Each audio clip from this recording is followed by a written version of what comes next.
Pour votre édification et votre croissance spirituelle, nous vous prions de vous abonner massivement sur notre chaîne chrétienne PD Vainqueur Télévision et activer la cloche de notification pour ne rater aucun de nos programmes. PD Vainqueur Télévision, l'instrument de l'évangélisation. Amen. Ensemble, tous à concentrer. Nayango talatina, ngai na koyembela, tango nyonso ye, na bomoi nanga, oh mosusu azali te, pakayo Yesu, okufela kina.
Chantez encore plus fort, révélez.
bapesa confiance na basinga loketo bazala desi lelo bawela banganga lelo banganga bakuta bango bakufa. Seigneur, mais toi tu nous as fait grâce. Nous sommes toujours nasi à Makolonayo, les seuls qui nous gardent, les seuls qui nous protègent. Otozeza makasi na biso te mokonzi. Tobeta tolo mpona nini? Ozwa biso na bosoto pesi biso valeur. Lelo moto atali biso asepeli na biso. Lobi nana koko sepeli na biso ki yo sokolaki biso te. Il a fallu ozwa soin na biso bongisa biso. Biso tobwakamaki lobi. Mais tozwi ntina na biso ya bato. Toza na raison ya koyembela yo. Toza na raison ya kosalela yo. Toza na raison ya kotombola yo. Toza na raison ya betolo maboko. Toza na raison sa makelele mpona lokumu na yo. C'est toi qui le mérite, tu es le roi de rois. Est-ce que tu peux faire déblouir le nom de notre Dieu? Le roi, celui qui règne à jamais. Il est au-dessus de toutes choses. Il est au-dessus de toutes choses. Il s'appelle Jésus-Christ de Nazareth. Alléluia. Yéda zo mérité maboko na biso. Yéda zo mérité l'acclamation. Yéda zo mérité ma sang joli. Yéda sa mérité biso la biso. Offrant la biso tomba lelo. Les amo metele maboko. Offrant la biso tomba lelo. Les amo yebise combien ça bien pour la biso. Offrant la biso tomba lelo. Les amo yebise yéda zamo santo. Parce que nous sommes choisis le véritable Dieu, le Seigneur, le Seigneur. Amen. Est-ce que vous souhaitez de quoi appeler un bon dimanche? Papa, ça m'a montré moi au séquence. C'est important, ce sont des savoirs vivre. Donc il faut apprendre. Papa, ça m'a montré le mot qualité. Les maintenant bonjour, et ça m'a montré au séquence. Bonjour. C'est ça. C'est ça, Bassine Malamu Dangwana. Amen. Que le Seigneur soit loué. Nous disons aussi bonjour, bonsoir. Ça dépend de l'heure. Bandeko Bazo, la biso à partir internet, Bazo, capté biso. Que le Seigneur vous bénisse pour votre attention. Et nous croyons que nous avons les lois de la biso du sous-bolam. Et puis ça, nous avons payé na zone d'Imanzamba au salon du sous-bolam. Nous avons ça va bien, c'est la zone d'Imanzamba au salon du sous-bolam. Amen. Tous en a thème toujours le bel déjà. Tous ça la continuité dans le vélo. Parce que le dimanche passé, ce n'est pas moi qui ai intervenu. Voilà pourquoi na sala qui moi stop. Le toujours continuer pour enseignement na biso. Toujours texte de base. Pourquoi ça va être enseignement sur les parcours. Texte de base, et ça on à Ézéchiel chapitre 16, verset 4 à 5. Tu vas regarder verset 1er 16, 1er à 6, mais l'autre aura Ézéchiel chapitre 16, verset 4 à 5. Après, l'autre aura ça, verset moko, topé livre moko, et ça on à Lévitique chapitre 14, verset 1er à 8. Lévitique, chapitre 14, verset 1er à 8e. Tu vas un verset de base, texte de base, Ézéchiel 16, 4 à 5. Ézéchiel chapitre 16, verset 4 à 5, j'ai le nom du Seigneur. S'il vous plaît. Tous les sonios,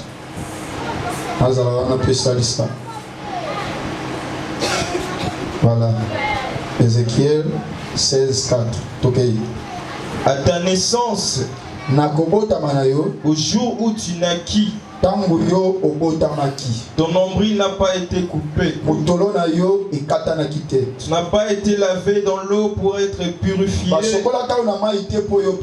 Tu n'as pas été frotté avec du sel. Tu n'as pas été enveloppé dans des linges. Nul n'a porté sur toi un regard de pitié.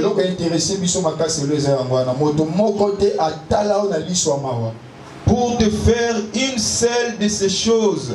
Po asala yo moko ya makambo oyo. Par compassion pour toi, Na mawana sala ngo pona yo. mais tu as été jeté dans le champ Kasi bazwaka yo babwaka ka na elanga. le jour de ta naissance, Mokola mbotama na yo. parce qu'on avait horreur de toi. Po komona yo zaki obangisa. Lokola monstre. Amen. Amen. Ovani tozwa texte mususu tozala na Bible na biso. Simba texte na yo. Lévitique chapitre 14, verset 1er à 8. Langa texte s'il vous plaît. L'Éternel parla à Moïse et dit, Yahweh lobi na Mose boye. voici quelle sera la loi sur les lépreux. Tala mobeko oyo kotiama pona ya bato ya malade ya mbala. Pour les jours de sa purification, Soki mokolo na bango akopetola mekoki. on l'amènera devant les sacrificateurs. Bakomema moto yango epa ya nganga nzambe. Les sacrificateurs sortira du camp Siko nganga nzambe akobima na kati ya camp. et il examinera les lépreux. Akobanda kotala malamu mena moto ya sobe malade mbala.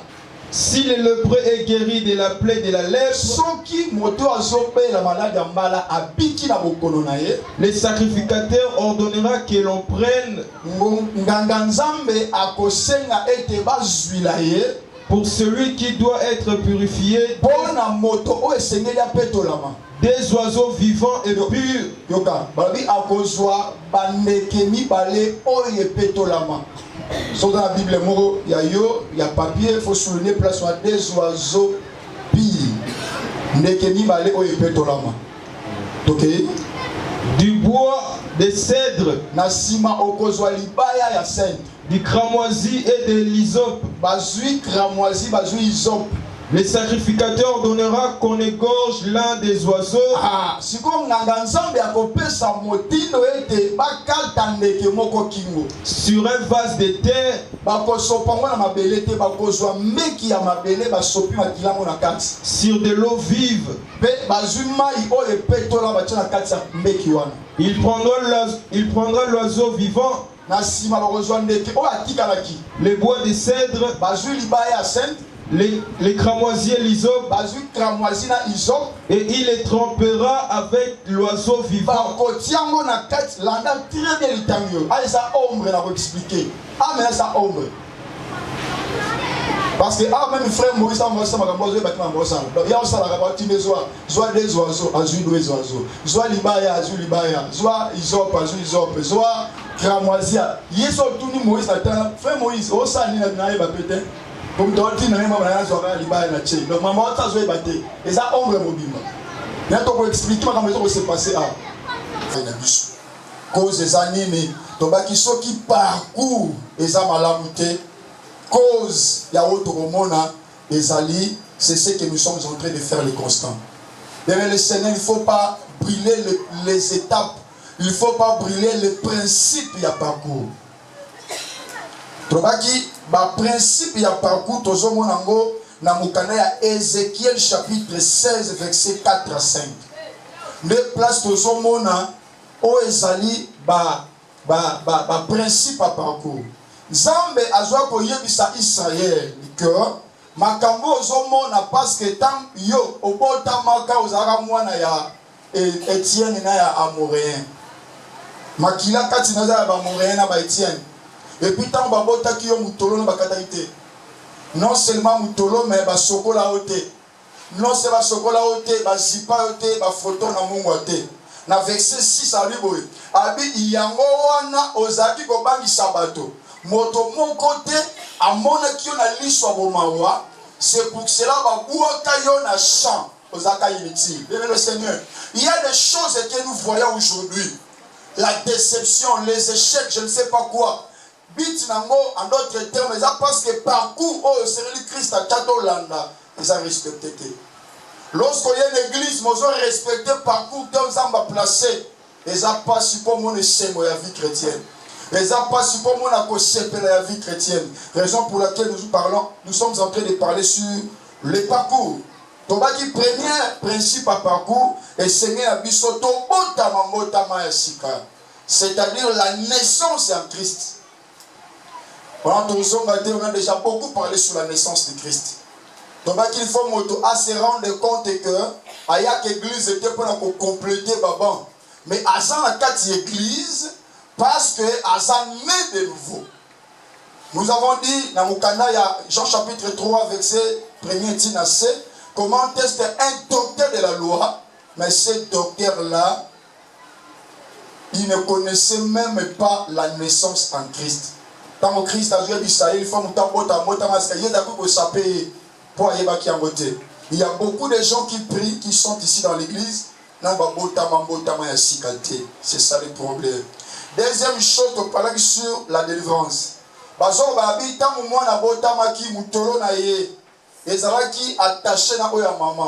C'est ça qu'on vit, il y a dépendance. Dépendre de la famille. Déjà, il dépend de la famille. Lorsqu'on a nous délivré totalement, on peut dépendre totalement de la famille. On peut se déplacer quelque part, on voyager aux visa, aucun Europe, aucun États-Unis. Mais tant que nous sommes reliés à la famille, c'est pratiquement impossible d'émerger ou avancer dans la vie. Tobaki, lorsqu'on a mis sur ma scie, on s'allie mon conduit, mon bic ici. Et donc, il faut ça les alliés, qu'on nous maintenant délivrance quand on a sur ma scie. Lorsqu'on a délivré, et qu'on permet au Bosana, aux alliés simanios. Batumi va payer le lot à cause il y a une négligé de délivrance. C'est-à-dire, à comme moi dans Zambé, mais parce qu'il n'a pas été délivré, on peut se rendre compte que à Zomi na mokili petit à petit. Le loco si a tika qui a comme si vous zomi lango. Ma sumo si abandonna qui a comme si vous zomi lango. Pour mes alliés parce que motoana a l'état de délivrance malamité. Dans la délivrance, c'est le fait Moutoufoua, Yambola, Tika, tout ça, nous avons été pour notre temps, parce que nous sommes en train de courir derrière le temps. Le lot de la troisième principe, il y a parcours. Pour parcourir la normale, il faut qu'il y ait le troisième principe. Troisième principe, les amis. Lorsque tu zongi na texte na biso de base, c'est-à-dire Ecclésiaste chapitre 5, na verset 4, la Bible dit à ta naissance, au jour où tu naquis, ton nombril n'a pas été coupé. Ça, c'est la délivrance. Troisièmement, tu n'as pas été lavé par l'eau. Tu n'as pas été lavé dans l'eau pour être purifié. Nous devons comprendre que la purification d'un enfant, et ça, la à travers il y a qu'au sokolamai. C'est-à-dire, moto n'a la sokolité à sa pureté. Amen. Alléluia. La nagabi, alléluia. Donc, quelle manière naturelle. On se rend de construire moi na botami, abotama na salité. Bon moton, abotama na makila na salité. Ça va? Et ça pratiquement impossible moi na bon abotama za sale, ba memaye ou encore ba la tise ni la mer soin au ba soma na wenzete. Liboso ya contact nyonso ya nzoto ya mwana, il faut mwana d'abord asokwama. Siko nzamba jebisa Israël bo abi bino tango bobotama ki Jérusalem. Ba sokola binote. C'est-à-dire bokola na bo soto na bino ndengwana. Cela veut dire tout simplement ainsi. Lorsque to botama ka l'église, lokola bana nzambe, to botami botama sika. Et souka ka te na ko recevoir Jésus-Christ. Pour ça, Jésus-Christ est un colopé sauveur. Mais l'eau il faut accepter aussi à vous aller alléluia. Ma bien comme là qu'on a vu ce qu'on soit quoi ni. Tant que ça propreté, ma bien moi comme là yo et ça te. Il y a un moment ça Israël Ézéchiel chapitre 16 verset 5. Alors on dit habitant mobino ozala ka ko maté. Bato batala ki na liswa mawate. Kutu babanga qui présence na bino bakenda ti ko bwa kabina kati ya elanga. Pourquoi? Parce que vous avez dit que vous méritez te il resala entrer na kati ya palin. Batu mingi bazo mériter ma pas molité.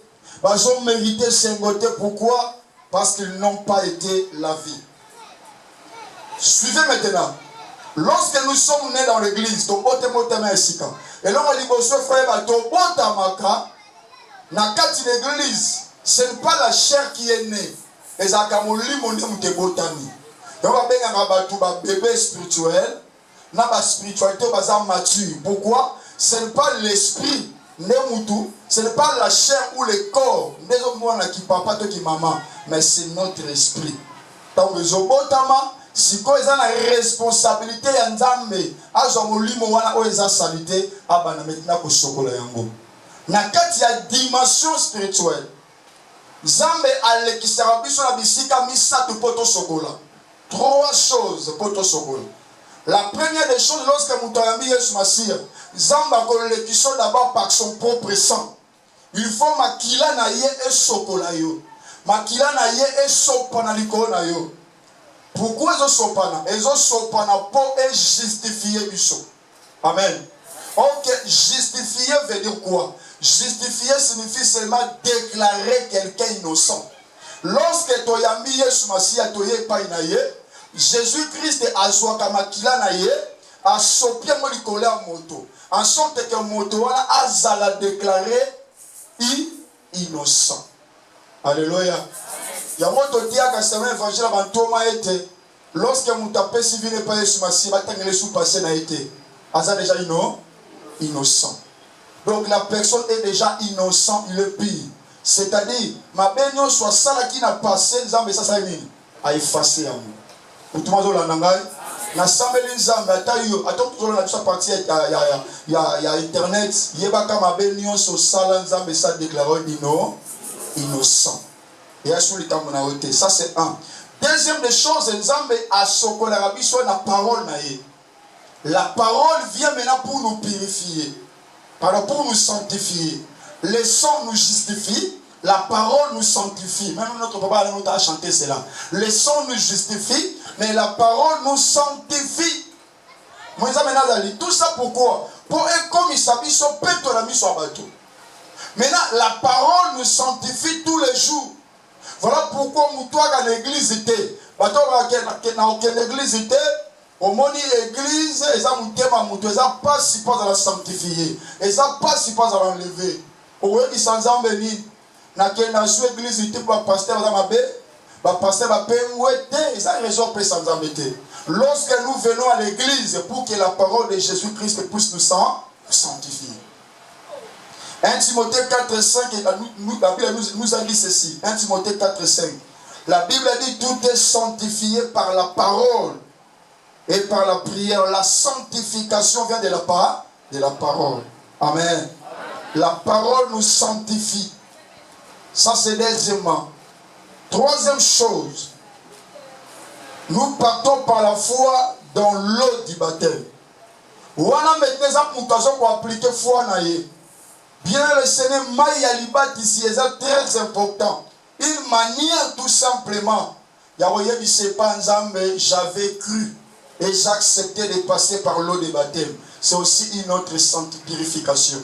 Et lorsque nous avons un baptême, azapir.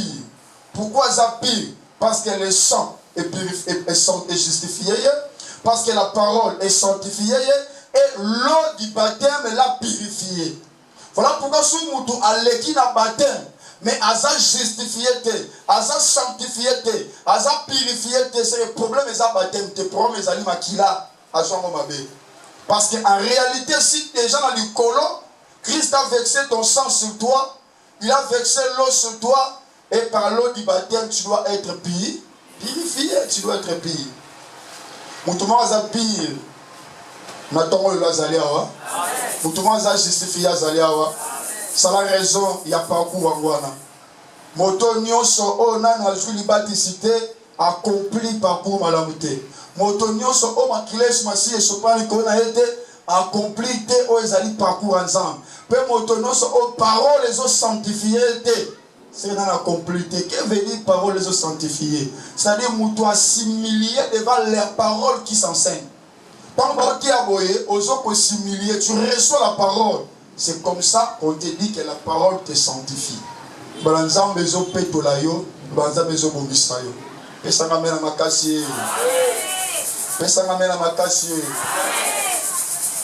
Amen. Voilà pourquoi ils sont dans le baraboye. Toi, chaque jour, tu as une église, et il y a et purifié. Non, ce n'est pas important. Amen. Si nous sommes purifiés une fois par l'eau du baptême, pourquoi ne pas être justifié une fois par le sang de Jésus? C'est ça la question qu'on demande. Parce que tout le monde a un baptême 5 fois. Il y a un baptême à la mort. Mais pourquoi les centres au Kenya chaque jour? Seigneur Makila na yo, na bakit, Makila na yo, mais esprit na non.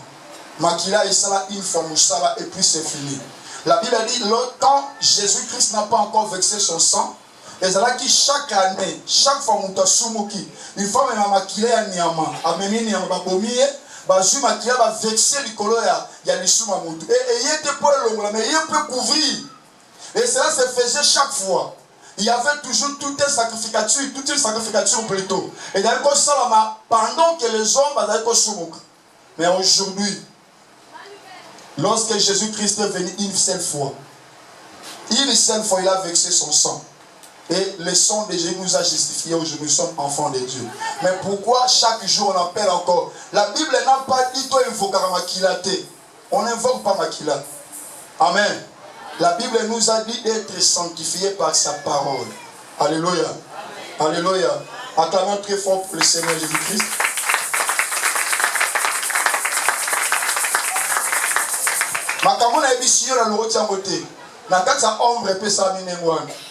C'est-à-dire, moutoua botami faut pas sokolaye na makila na mai pe na makila na parole pe na mai baptême. Même apôtre Paul aussi a lobby en motope ça apôtre Paul Sima. Mais to prouver na nous qu'il na ombre makambo et salamaki. L'air de Tanaki Mukane à Lévitique chapitre 14 verset 1er à 8. La Bible dit ceci. Je vais expliquer ce qu'est ombre de Tanaki. La Bible dit ceci. Lorsque un lépreux a vendu la maladie na etango molayi, mais comme il tango oyo balingi maintenant ba le kaba pikisaye ba purifier. Qu'est-ce que ça va se passer? Il faut sacrificateur abima na ilanga. Tant azobima azokene coordonner ba lukila etendeki. Et la kisini. Lépreux azobela lépreux wana c'est l'homme pécheur. Parce que la lèpre, il mange, il y a l'issoumou. Le péché, il y a la lèpre. Un lépreux, c'est un péché. Pécheur plutôt. Un lépreux, c'est quelqu'un qui mange dans la vie de péché. Maintenant, ceux qui nous aiment, qui est le véritable sacrificateur. Parce que notre Dieu, notre Père est le véritable sacrificateur. A sauvé le lépreux sa bébé. À sanctifier, à justifier, à purifier. Les prosa baby, il faut abimanakan. Kobimanakan, ezali nzambo azotik éternité azwa luka muto sabungi. Mais à oluke na misu na zolote, il faut qu'il y ait un sacrifice. Sacrifice wande osala ke un a repérer muto azala lèpre, deux à sanctifier, à justifier, et à purifier muto azala lèpre. Alors, dans la ombre mamede sabiso, babi akoluka bandeke mi balé. Mais, le sacrifice, dans la Bible, il y avait plusieurs sacrifices. Sacrifice à la bétail, sacrifice à la oiseau, ainsi de suite. Mais pourquoi la K.O. Kaka, Zambazor donné Keba Lukabandeke?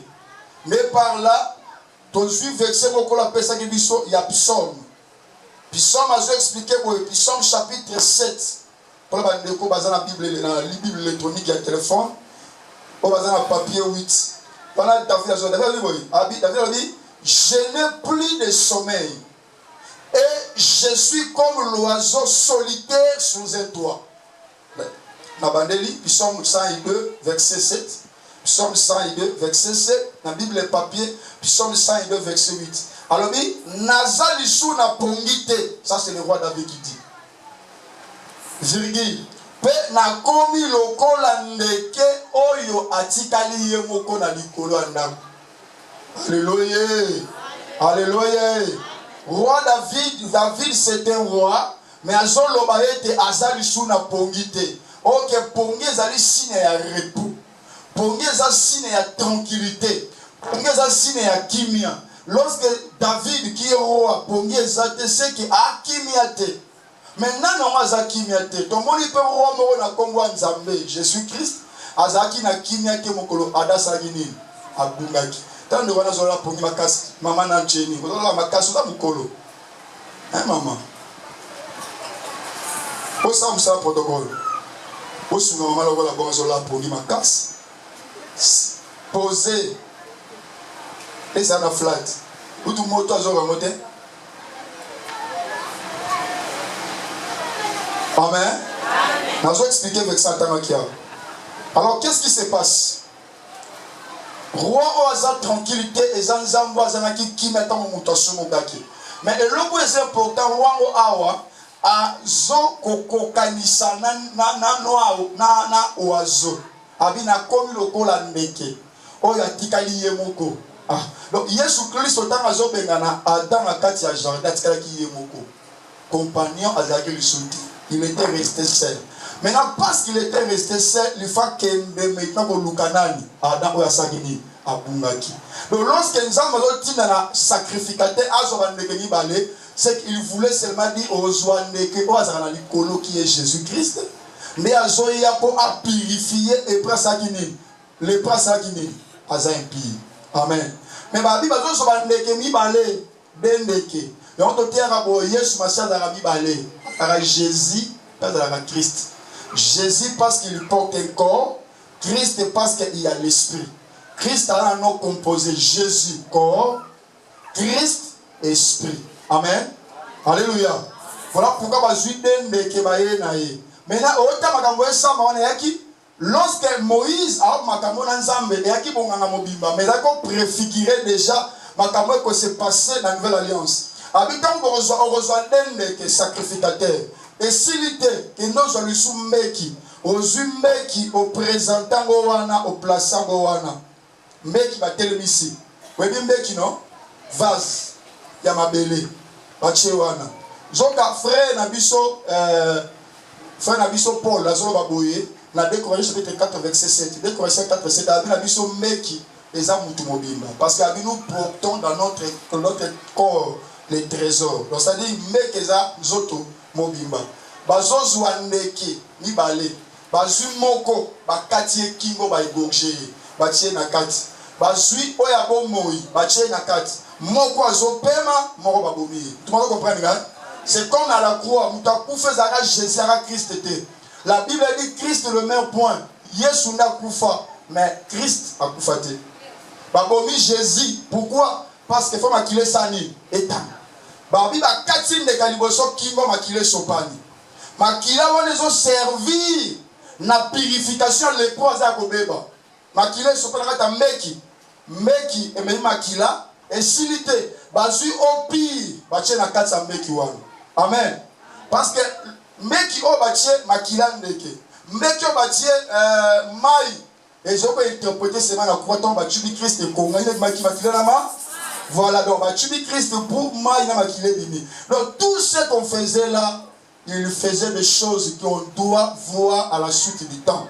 C'est-à-dire, véritablement, qui n'a croix Golgotha. Ce n'est pas signifier que Nego a koufi. Il faut koufi à la croix. Bazu libaya ya nani. Ya sende. Bache na kati ya meki. Donc, libaya ils ont représenté seulement la croix. Bazu ils ont seulement la bâtir. Bazu cramoisi bâtir. Ça identifie toujours le sang. Bache na kati. C'est réalisé. Libaya na kati maya opir na kati makila ndege na kati bazwi na ndeke abomo ibatie nena simanganga nzambe akozwa meki wala ndeke abomo na kati abandi ko sopa likola moto yo aza impie alléluia babi azo ko asperger likona ye azo frapper likona na sima ko asperger likona ye ne akozwa ndeke asani atiki yake ko pumbo ya ndeke dali ascension à Jésus-Christ. Tant œuvre de la croix est siliée sur la il faut ça année. Donc tout ce qui se passait là, c'était l'ombre. Nous avons démontré non seulement que ma camoué ça m'a gagné n'aura ombre. Tant on doit couper à silici, il faut enlever ce Christ qui est ressuscité. Maintenant, tant qu'on est sili wana, ça ne veut pas dire que nous silité. Il faut maintenant le préoyo. Il faut allonger la bilamba na yasani. C'est ça maintenant la marche qu'on doit faire tous les jours. Laver nos habits signifie demander toujours la sanctification. le pardon par la parole. C'est-à-dire là maintenant c'est l'œuvre de la parole. Nous venons avec des habits sales. Maintenant la parole de Dieu s'amène. Ils ont sanctifié du jour au jour. Alléluia. Mais pendant que je prêche la parole comme ça, la parole de Dieu nous sanctifie déjà. Alléluia. Mais si nous avons ceux qui sont assis ici, il faut maintenant azwa alors il avait sili azu maintenant ba poil na yenyo sanine en kati. OK, kokata ba poil selon Hébreux chapitre 6, je ne me trompe pas, ils allaient dépouillement ba œuvre morte. Ça dit moto nyonso o ba asperger makile pa na ye. Ba sorona makila, il faut assez dépouiller. Et mais le Seigneur o ezemporter zarate ozo makila bolata. Zambe petolanga. Oui, c'est bien. Mais c'est important aussi, il faut qu'à poids. Ah, il s'agit de quatre poids. On va se trouver, on va poids la moline, tu vas poids la moline. Quand on a une zone de tigre à moline, mais moline, tu vas quatre. Amen. L'église, les abysses qui sont de six, aujourd'hui, va poids le kati. C'est-à-dire, aujourd'hui, va œuvre morte, ça la satana, ça n'est rasé à mot. Ça n'est rasé à mot. Alléluia. La libre, la sang devant le Seigneur. La Bible dit que lorsqu'un kati va poil, il y a qui tout est processus. Nous comment attendre ma cale. Parce que ça dit manière spirituelle, ça là physiquement. Après maintenant au lukamai, à quel moment c'est le baptême. Tu vois? C'est le baptême. Nasima à quel jour baptême. Et au moins autant il faut être un peu vexé. Madame na lobia, on a interprété dans l'autorité. Frère Paul a expliqué que soit bien tout la nangwa pas soutenir ma nazolo banyo soir. Tout ça mukana ya 1 Corinthiens 6 9 à 11. Paul a expliqué que soit bien santé à 1 Corinthiens 6 9 à 11. OK.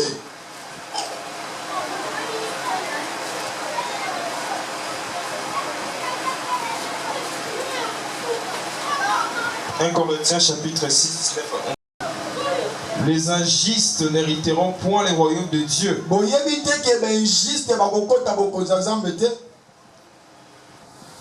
Mais plutôt, ne vous y trompez pas. Ni les impudiques, ni les idolâtres, ni les adultères, ni les efféminés, ni les infâmes, ni les voleurs, ni les cupides, ni les ivrognes, ni les outrageux, ni les ravisseurs n'hériteront le royaume de Dieu.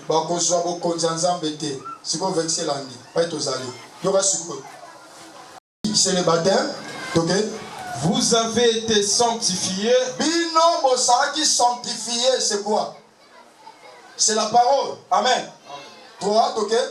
Vous avez été justifiés. C'est quoi? C'est le sang. Vous avez été justifiés. Voilà les trois étapes. Il faut vous taper tout la mémoire. Ah, Paul explique au clair. Mais ah, la frère, elle a dit tout simplement lorsque vous tapez dans le colo, il faut assurer comme la maquille, pas à la justifier. Il faut assurer comme la parole, pas à la sanctifier. Et puis il faut passer la maille là-bas, il y a baptême, pas à la pire. Amen. La Bible dit ceci. Toujours dans mon canal, il y a dans Lévitique chapitre 14, dans ça. La Bible dit ceci. Lorsque mon toit a déclaré pile, et Seigneur n'a été à zongananda kunaye. Mais il faut qu'on aille avant dans la carte ya camp. Azaki libanda camp, à cause de l'œuvre salami, la personne peut maintenant retourner dans la carte ya camp. Or, le camp c'est l'église. Amen. Le camp c'est le jardin. Or, il faut tout ça va retourner. Mais la Bible dit ceci.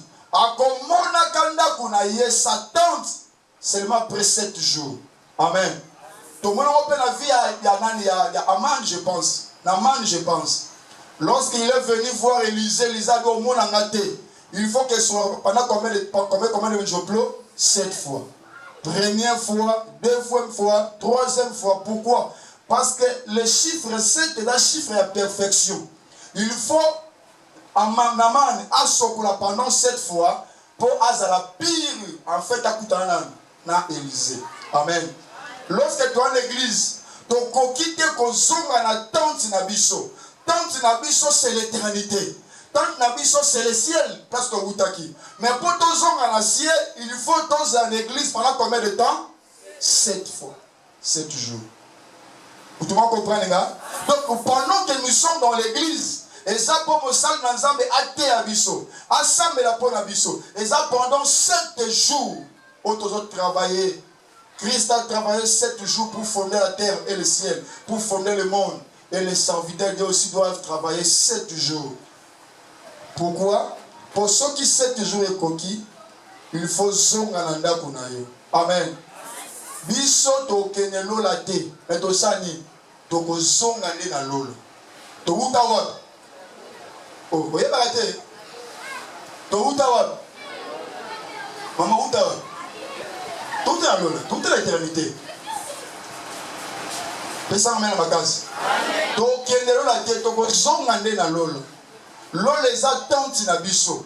L'eau les est sika na biso. Mais tu bima l'eau à cause du péché. Amen. Maintenant, mon salut, les autres salles, mais ça, pour mon salut, on est sali sa biso. Tu zonga bisika to utaki. Donc, on dit héritage et richesse, c'est important pour la monde en Zamba, quand ils sont mimi, et ça, ils ont un endroit. Et alors, on va bien parler na yo kenda, mais soucis dans on pas na yo. Chez yo et ça chez yo. Maintenant, en église, tu as 7 ans, 7 jours. Tu as pour pas on est là en train de nous préparer. C'est comme Esther. Elle ne pouvait pas voir le roi, ce qui va bomber dans nous. Après avoir commis ça, Esther peut rencontrer le roi. Nous sommes ici pour te la préparer. Voilà pourquoi tu dois aimer la parole. Tu dois aimer les instructions. Pour tout ce que nous sommes en train de vous donner. Et ça peut salir ça aux hommes à l'andaguna. Il y a des bon. Autre salaire pour tous ceux qui sont en andaguna. Il y a des le bango bien.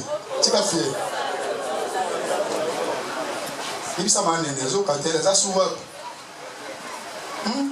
Donc, esprit n'est esprit qui est. Amen. Babi, les prêts wana ko azana kan na bozonga te. Azana na kan wana akozonga te 17 jours. Ce qui est conquis ne va zobisier andabuna. Alléluia. Alléluia. C'est ça même le Seigneur. Le baptême c'est très important pour conclure. Il faut accepter yakota la main baptême. Le baptême c'est un signe d'engagement vis-à-vis d'Nzambe. Le baptême, c'est un moyen de dire je meurs avec toi et je vais ressusciter avec toi. Le baptême, c'est un moyen de témoigner notre Seigneur Jésus-Christ du Bosso à bateau. Comme ça, et c'est comment ça a monté. Lorsque le sacerdoce lévitique a été changé en royal, il y a des choses où nous avons d'une manière physique. Nous, ainsi de suite. Mais il y a des éléments où c'est le baptême et la Sainte Seine. On les a physiquement. Quand on dit baptême, ce n'est pas que et je suis contre le baptême. Ce n'est pas un baptême. Un véritable baptême, tu dois aller te baigner dans une rivière. Il faut montrer le roi qui se baigner. Amen. Ok, baigner, c'est plonger. C'est ça. Or, le baptême aussi vient du mot hébreu baptise qui veut dire plonger dans. Donc, lorsque nous avons un baptême, en d'autres termes, qu'on se baigne. Alléluia. Tu dois recevoir un véritable baptême pour ta purification. Au moins, parce qu'en réalité, tu n'as pas reçu un vrai baptême. En réalité, tu n'as pas été trempé dans le sang. En réalité, tu n'as pas été trempé dans l'eau vive. Voici, maman, ça m'a pas dit, Moïse a joué un mec. Tu as joué d'un mec. Ndeke moka boyi na chena kati. Bazui Isop batier, bazui Kamwazi batier, bazui Maya batier, bazui Makila ndeke batier, bazui ndeka bomo batier na bazui Libaya et ça nous Libaya. Alléluia. Libaya ça va ni pour me taper à la pire. Donc tout ce qui a moyen moko, le Seigneur voulait tout simplement dire que c'est la véritable ndeke moko akoya auta pe likolo akoya. Mais tant akoya akomema aussi vase de terre qui est son corps, c'est-à-dire Jésus. Après cela, il faut matin kati ya ekulusu le bois. C'est par là qu'il faut vexer makila naye. Et lorsque makila a vexé et s'il a koufi à purifier, il faut maintenant esprit na sa et nettoyer. Ça c'était l'explication de Lévitique chapitre 14 verset 1 à 8. Et après, il faut que la personne qu'on a purifiée, qu'il reste dans le temps, c'est l'église. Tu dois être dans l'église quand on te prêche la parole. Tu dois être dans l'église quand on te prépare pour l'enlèvement. Parce que nous avons une richesse qui nous attend, c'est être enlevé avec le Seigneur. Mais avant d'être enlevé, il faut premièrement voir l'église. Enseignons ma kamwanzang. Mais pendant que tu es dans l'église, il faut élever au moko. Au bien habitant, au sont un. C'est comme ça le dit ceci. Il faut que nous autres nos bimba. Amen. Aux autres poil. Mandé fouté, poil. Sougité, point. C'est-à-dire, comme le corps c'est la chair, lorsqu'on a rasé ma poil, c'est-à-dire, à ce qu'on s'est dépouillé, là-bas, œuvre nion sur la chair. Lorsque tu es dans le camp avec des poils, tu ne mérites pas Yarobika. En église, tu as des poils, tu as des raté. Tu as des poils, tu as raté. Les poils font raser, aux à la pire, pour le qui n'a pas baptême, et c'est pour cela que tu es devenu pire. Alléluia. C'est ça le parcours de la vie chrétienne. Je prends le baptême, je reçois Jésus, je reçois ma délivrance. Et on va continuer la semaine prochaine par la continuité à notre texte. Il y a Ézéchiel chapitre 16. L'autre, tu n'as pas été lavé. On lave, le Seigneur nous lave par trois moyens, par trois dimensions, le sang, la parole et puis l'eau. Makila, l'obanzam et puis maï. Pour démontrer mon ombre. Dans le Lévitique chapitre 14 verset 1 à 8. Puis apôtre Paul a l'acquis du soir mon amoukandaya 1 Corinthiens chapitre 6 verset 9 à 11. Il nous a montré cela noir sur blanc. Tout le monde a ombre, tout le monde a na nouvelle naissance de Jésus Massia à l'écaki Nandela ya Thomas Polo. Amen. Amen. Merci beaucoup. Tape sur la Bible, il y a makamwanza mais il faut tout l'anago comme il faut. Si vous avez baptême mabé, il faut vous baptême malade. Vous avez baptême dans le yéngé, il faut vous baptême dans le malade. C'est-à-dire baptême au esami na combat Jésus, baptême au wapi aux yuango avec un engagement du cœur. Et c'est comme ça que Nzambe a kosepela na biso makasi. Amen. Amen. Voilà, que le Seigneur vous bénisse. Merci.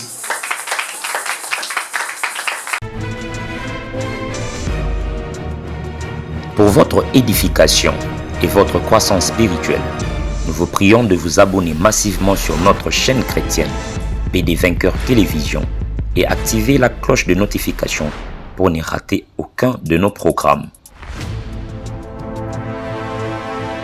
PD Vainqueur Télévision, l'instrument de l'évangélisation.